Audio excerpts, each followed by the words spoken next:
그렇게 하나님 은혜로 20년 나그네 생활을 그렇게 극적인 화해를 통해서 잘 마무리한 야곱이 이제 창세기 32장에서 새로운 장을 향해 달려갑니다. 드디어 이제 20년간의 객지 생활을 청산하고 고향 가나안을 향해서 이제 떠나가고 있는데, 여러분이 32장에서 야곱의 발걸음이 어땠겠습니까? 새털처럼 가벼웠을 거예요. 휘파람을 불면서 오랜 그 숙제를 푼 것 같은 그런 기쁨을 가지고 그렇게 고향을 향해 나아가고 있었는데, 그런데 오늘 본문을 가만히 보니까 이렇게 좋게 마무리하고 새롭게 출발한 야곱의 여정에 또 먹구름이 끼는 겁니다. 7절을 한번 보십시오. 야곱이 심히 두렵고 답답하여 자기와 함께한 종자와 양과 소와 약대를 두 떼로 나누고. 야곱에게 또 두렵고 답답한 일이 생겼습니다. 저는 이 본문 속에서의 이 야곱의 모습을 보면서 참 이것이 인생이라는 생각을 하게 됩니다. 한 고비를 겨우 넘기고 나면 또 다른 고비가 찾아오고, 근심거리 하나를 해결하고 나면 그것보다 더 무거운 근심거리가 찾아오는 게 이게 인생이더라는 것입니다. 제가 고등부 시절에 성가 발표할 때 불렀던 찬양이 어제 떠오르더라고요. 인생은 흉흉한 바다, 죄와 슬픔의 바람과, 그 다음에 이렇게 쭉 가사를 생각이 안 나는데, 이런 류의 찬양. 이게 인생은 흉흉한 바다 속에 폭풍이 몰아치고 바람이 부는 그런 항해의 인생을 비유하고 있더라는 것입니다. 야곱이 또 무슨 일로 이런 심히 두렵고 답답한 일을 만나게 되었나? 자업자득이에요. 20년 전에 자기가 어떻게 형의 그 축복권을, 장자권을 빼앗아 보겠다고 아주 비열한 방법을 쓰다가 에서가 격분하지 않습니까?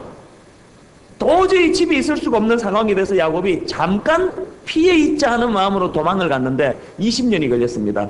이제는 객지 생활을 청산하고 집으로 돌아가야 되겠다 해가지고 이제 길을 떠나는 여정에 심부름꾼 하나 보내가지고 내가 집으로 간다는 걸 좀 전하라고 했습니다. 그 심부름꾼이 다녀와서 하는 말이, 지금 형 에서가 400명의 이 사람을 거느리고 군대같이 지금 야곱을 향해서 오고 있다는 겁니다. 머리가 잘 돌아가는 야곱이 계산이 딱 나옵니다. 이 형이 자기를 진심으로 맞아줄 것 같으면 400명까지 이끌고 올 이유가 하나도 없다는 거예요. 이건 분명히 아직도 형이 그 상한 마음을 씻지 못하고 나를 죽이려고, 나를 지금 복수하려고 사람을 들고 와서 나를 붙잡으려고 오는구나 생각이 여기에 이르니까 야곱이 갑자기 마음이 심히 두렵고 답답해지는 것입니다. 저는 성경에 나와 있는 인물 중에서 이 야곱이 참 친근감이 갑니다. 분명히 믿음의 사람인데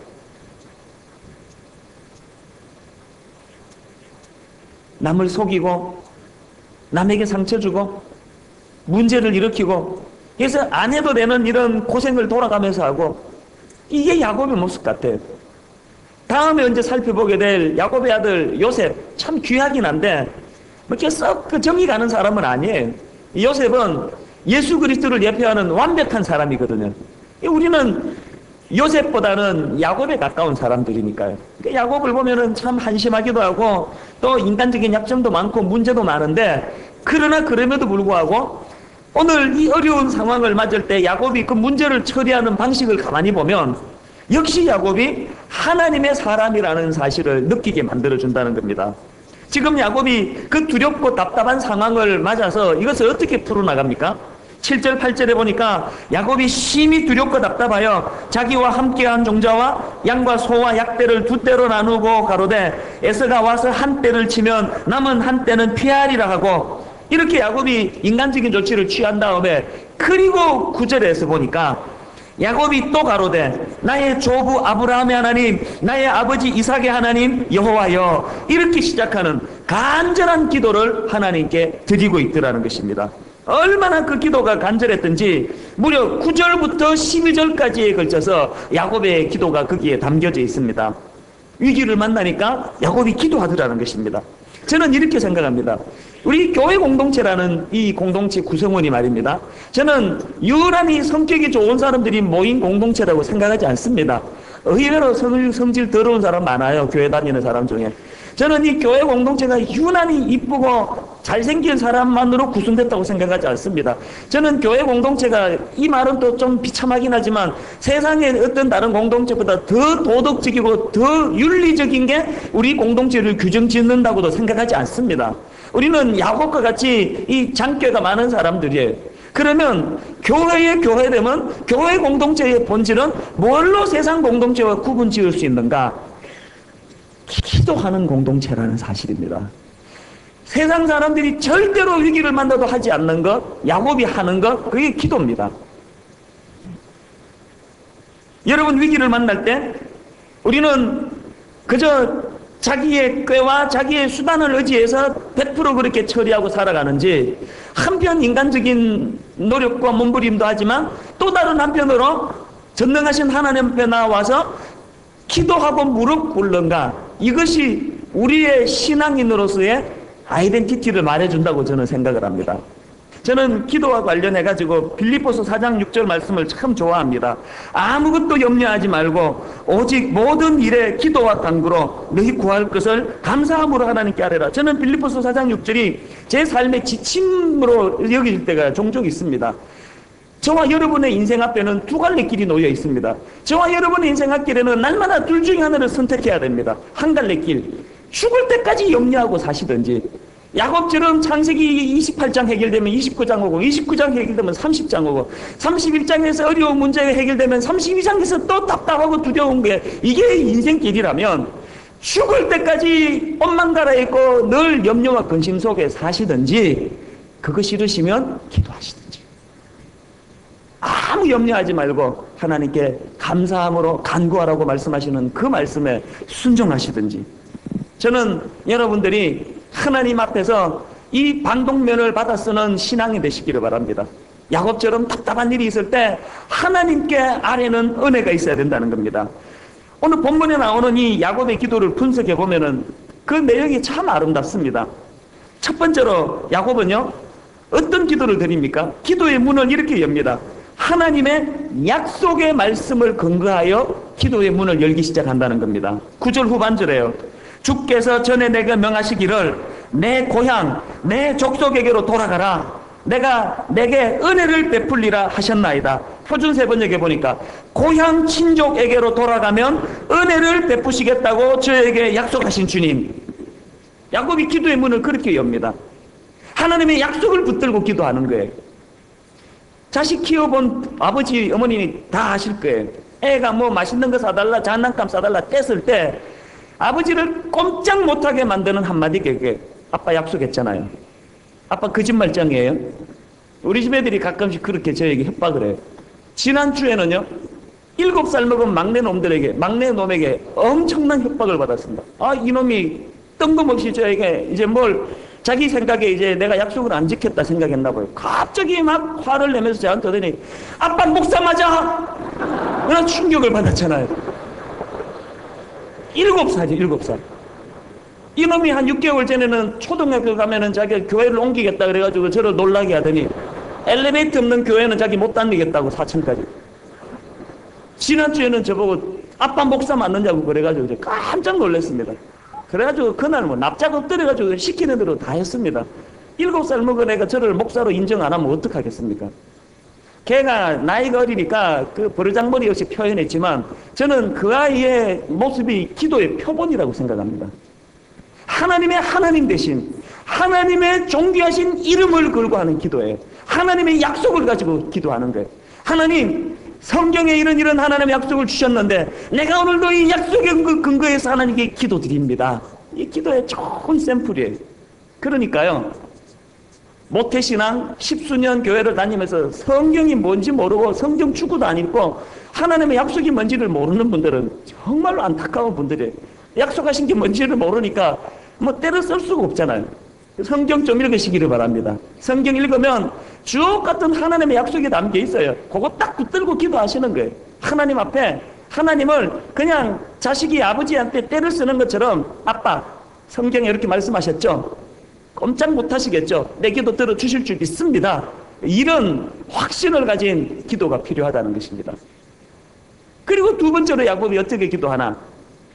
본론적으로 자기가 원하는 걸 구하기 전에 먼저 그동안 주신 하나님 은혜에 대한 감사와 감격을 고백합니다. 10절에 보니까요, 나는 주께서 주의 종에게 베푸신 모든 은총과 모든 진리를 조금이라도 감당할 수 없사오나 내가 내 지팡이만 가지고 이 요단을 건넜더니 지금은 2때나 이루었나이다. 자격 없는 자신에게 이미 창세기 28장에서 베델에서 하나님이 나를 내치셨어도 할 말이 없는 그런 비참한 초라한 인간이었는데 오늘 보니까 2때나 이루 풍성한 은혜, 전적인 하나님 은혜라는 거예요. 여러분, 미래에 주실 하나님의 그 축복을 위하여 기도하신다면요, 먼저 과거에 주신 은혜를 날마다 되짚는 거예요. 우리는 성격이 급해가지고 뭐 눈만 감으면 요것 주세요, 저것 주세요, 안 주시면 알아서 하세요, 그만 물러갑니다. 기도를 보통 그렇게 하는데요, 여러분, 풍성하게 하나님 앞에 이 야곱은 자기가 진짜 원하는 건 맨 마지막에 갖다 붙입니다. 세 번째로 하는 기도가, 본론적인 기도 제목이 세 번째로 밀려나 있다는 겁니다. 11절에 보니까 내가 주께 간구하오니 내 형의 손에서 에서의 손에서 나를 건져내시옵소서. 내가 그를 두려워하오면 그가 와서 나와 내 처자들을 칠까 겁내미니이다. 그러면서 야곱은 또 하나님의 약속을 들고 나옵니다. 12절, 주께서 말씀하시기를 내가 정녕 내게 은혜를 베풀어 내 씨로 바다에 셀 수 없는 모래와 같이 많게 하리라 하셨나이다. 여러분, 기도하시기를 바랍니다. 기도하실 때 이 야곱의 기도의 본을 잘 보고 흉내내고 따라하시면 좋겠습니다. 하나님께 뭐 달라고 구하기 전에 이미 주신 은혜를 하나님께 올려드리는 거예요. 하나님, 자격 없는 이런 미련한 저를 들어 아름답게 사용하신 하나님, 이미 내 영육간에 2때나 이르는 은혜가 있었는데 전적인 하나님 은혜입니다. 이런 감사가 우리의 필요를 구하는 것보다 앞서, 저는요, 요즘 자주 묵상하는 마태복음 21장 13절 말씀이요, 저희에게 이르시되 기록된 바 내 집은 기도하는 집이라 일컬음을 받으리라 하였거늘 너희는 강도의 구려를 만드는도다 하시네요. 예수님이 하신 말씀이에요. 저는 이 말씀을 요새 자주 마음에 담아요. 분당 우리 교회는 기로에 놓여 있습니다. 이 교회가 기도하는 교회가 되든지 강도의 소굴이 되든지, 여러분, 강도의 소굴이 어떤 장소입니까? 강도들이 우글우글 하면은 그게 강도의 소굴이 됩니다. 교회가 강도의 소굴이 될 수 있답니다. 저희 어머니가 늘 저한테 경고하시는 말씀이 그거예요. 내가 보니까 분당 우리 교회 양들이 참 많은 것 같다, 목회하기 참 좋은 것 같다, 그러나 이 목사 방심하면 안 돼.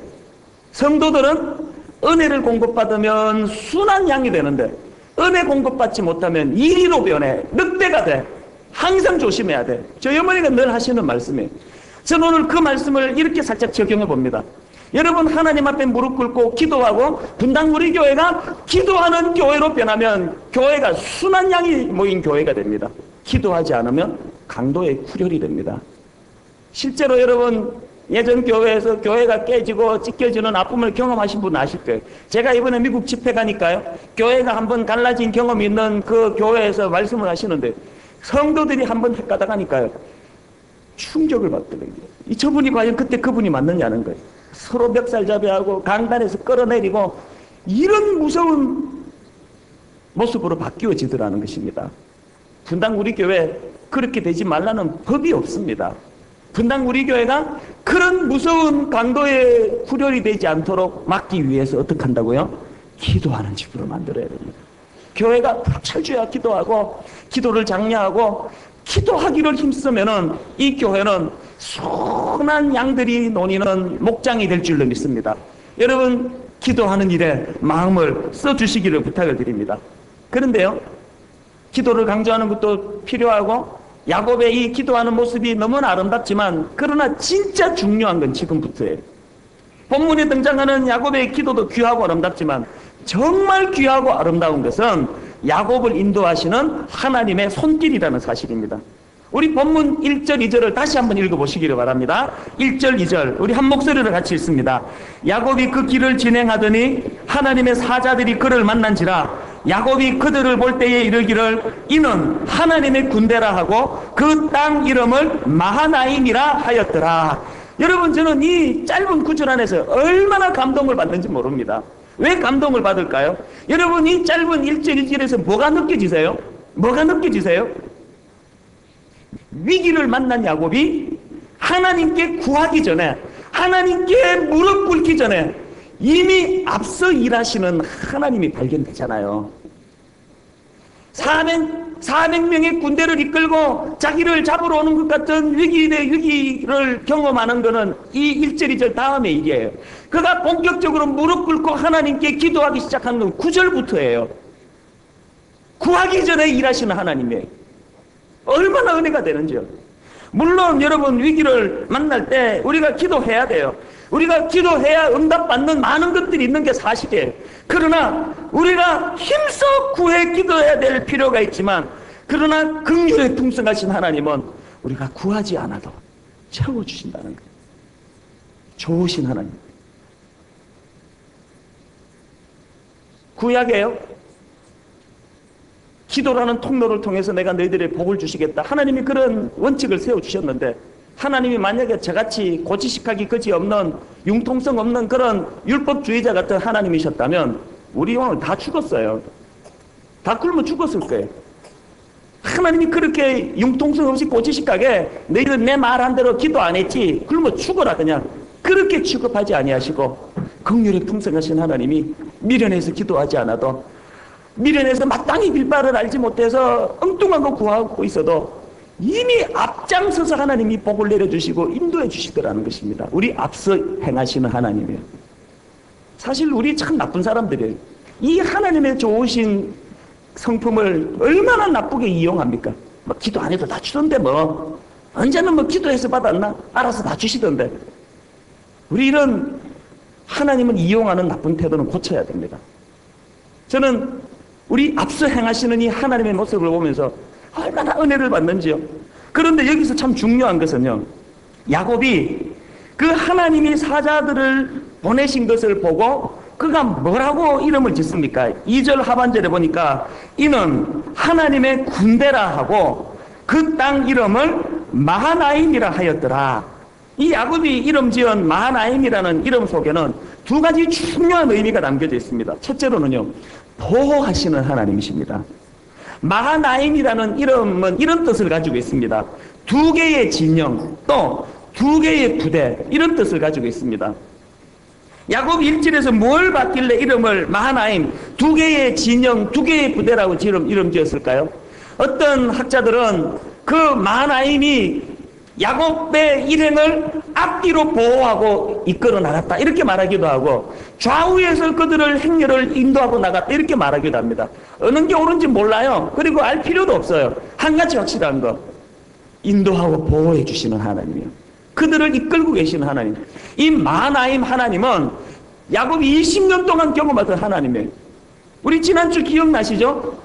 창세기 31장에서 외삼촌 라반이 격분해가지고 드라빔을 야곱이 훔쳐간 줄 알고 야곱을 그냥 잡아 죽여야 되겠다, 이런 마음을 가지고 격분해서 7일 길을 쫓아가는데, 그 여정에서 하나님이 라반에게 이렇게 경고하십니다. 24절. 밤에 하나님이 아람 사람 라반에게 현몽하여 가라사대 너는 삼가 야곱에게 선악간 말하지 말라 하셨더라. 야곱 건들지 말라는 거예요. 옳은 말이든 나쁜 말이든 야곱에게 함부로 말하지 말라는 거예요. 자, 여러분 한번 보세요. 라반이 지난 20년 동안 야곱을 얼마나 괴롭혔습니까? 10번이나 품삯을 변역하고 끊임없이 야곱을 속이고 착취하고 그랬던 사람이 라반인데, 그 20년의 세월 동안에 하나님은 한 번도 제동을 건 적이 없어요. 한 번도 라반에게 너 그렇게 하지 말라고 못하게 막은 적이 없으세요. 왜 그랬을까요? 또 결정적인 순간에 격분해서 야곱을 잡으러 가는 그 순간에야 하나님은 너 야곱 건들지 마라, 이렇게 말씀하십니다. 뭘 의미할까요? 저는 이 말씀을 묵상하다가 정말로 은혜를 받았습니다. 얼마나 큰 깨달음을 얻은지 몰라요.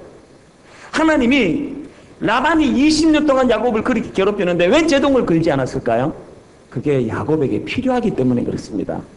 간사한 야곱, 꾀돌이 야곱, 진짜 고수를 만나가지고 엄청나게 깨지고 다듬어지며 마음고생하면서, 그러면서 야곱이 다듬는데 라반이 필요하기 때문에 그렇습니다.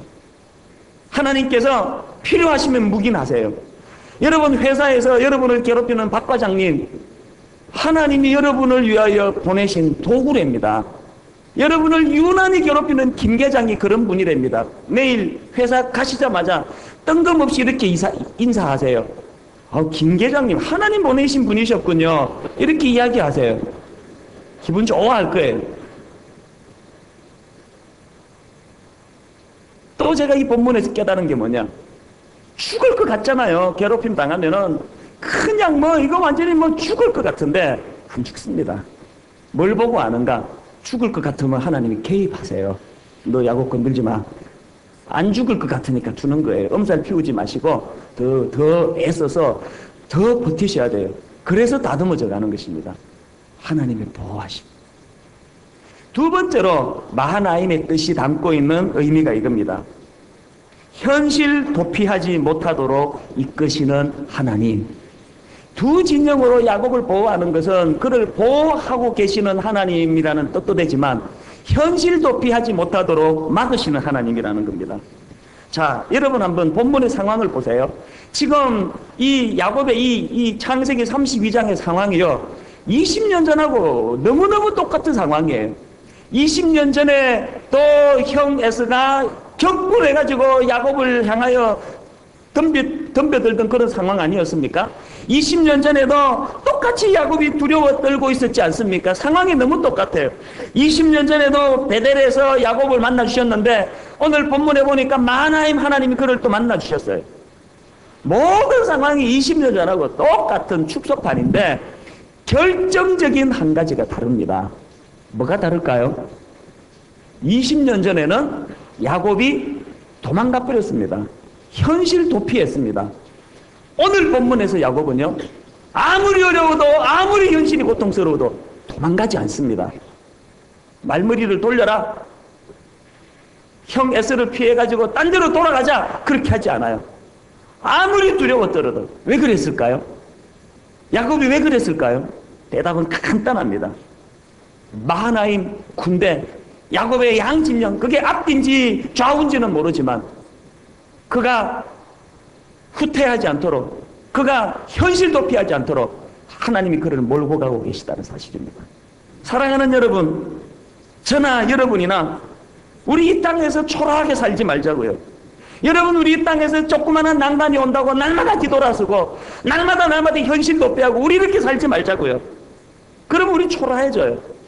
어려울 때, 위기가 찾아올 때 마하나임 두 군데로 우리를 보호하고 계신 하나님을 바라보면서 진취적으로 한 걸음 한 걸음 나가자고요. 이게 마하나임이라는 이름의 의미입니다. 제가 어제 밤 한 12시 가까이 오늘 말씀을 다 마무리하고 하고 이제 잠자리에 들어가야 되는데 얼마나 이 심장이 이게 저를 격동을 시키는지, 막 얼마나 심장이 뛰는지. 원래는 심장은 뛰어야 사는 건데요, 그냥 이렇게 보통으로 뛰는 게 아니고 마치 그 각성제를 먹은 사람처럼 막 이게 벌렁벌렁 마음이 막 격동이 되는 게 밤 12시 넘어가지고 내가 오늘 하나님 오후 예배를 인도해야 되고요, 저녁 7시부터 교사 부흥회를 내가 또 인도해야 됩니다. 내가 잠깐 한 서너 시간이라도 잠을 자야 눈을 붙여야지 내일 내가 활동을 할 수 있습니다. 근데 잠이 와야 말이죠, 심장이 벌렁벌렁거리면서 심장이 격동을 하는지 왜 그랬을까요? 말씀을 준비하는 과정을 가만히 살펴보니까 제가 야곱이더라고요. 제가 만난 하나님이 마하나임 하나님이시더라고요. 이렇게 미련하고 영성도 부족하고 모든 지혜도 없고 이런 나 같은 사람이 오늘날에 이르기까지 목회하는 제 삶을 돌아보니까 한 번도 후퇴한 적 없고 한 번도 되돌아선 적이 없고 날마다 전진 날마다 앞으로 이런 은혜를 잊게 된 그 핵심에는 마하나임 하나님을 경험한 은혜가 있었기 때문에 그렇더라고요. 얼마나 가슴이 벌렁이고 잠이 안 오는지, 하나님 지난 46년 동안 나를 이렇게 전진 인도하게 하셨는데 저의 남은 여생 동안에 어디까지 전진하며 어디까지 인도하며 어디까지 하나님 은혜 주시렵니까? 얼마나 가슴이 뜨거웠는지 몰라요. 인간적으로 생각하면 목회가 얼마나 두렵습니까? 이렇게 대단한 분들 모시고 목회하는 일이 얼마나 두려운 일입니까? 그런데 영의 눈을 떠 마하나임 그 군대를 바라보면은 용기가 생기고 자신감이 생기고 후퇴하지 않는 앞으로 진취적으로 나아가는 그런 목회자가 되겠다는 용기가 생기더라는 것입니다. 이 은혜가 직장생활 하시는 여러분에게도 부어지기를 주님 이름으로 축원합니다. 이 은혜가 가정을 영위하시는 우리 주부 여러분들에게도 임하게 되시기를 바랍니다. 뒤로 물러서지 않게 하시는 하나님,